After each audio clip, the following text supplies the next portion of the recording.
So, I like this show, Seventh Heaven. It's been one of my favorite shows for years, especially with me being deeply religious. However, there's an episode on there I actually relate to, as does Beverly Mitchell, whose own experience inspired that episode. Oops, sorry, Deli, I see you want to be a part of this. Anyways, it's called Nothing Endures But Change. My best friend, Sayaka, who is a Japanese exchange student, was in a car accident the same way that Lucy's friend was. They were going to pick me up late one night. I was depressed because my mom was really sick and having a bad episode with her illness. It was such a bad day. Sayaka was going to pick me up later that day. And they were going to pick me up, take me out for ice cream.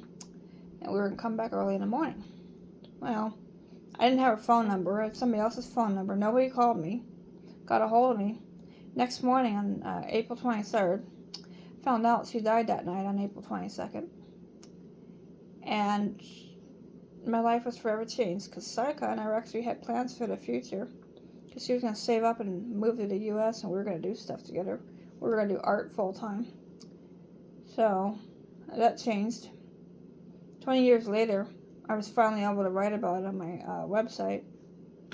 And I thought that was one of my hardest articles to write. But no, my most recent one about my Amazon parrot dying was the worst.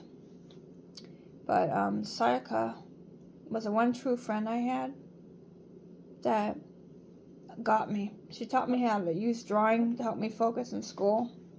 Because back then we didn't have smartphones and they didn't let you have iPods in class. I mean, I took mine to school, even though we weren't supposed to. I still did. But most of my classes, they won't let me listen to music in class, even with me having sound sensitivity with my autism. So Sayaka taught me how to draw in class, to use that to help me cope with sensory overload and help me focus. And it allowed me to graduate in top 15%. She taught me how to draw in the style that I do. And she has never lived long enough to know how much she changed my life. And how it's because of her I was able to graduate high school as high as I did. I graduated in 75 or something like that. I was in the 70s ranking of almost 500 students, like 491 or something.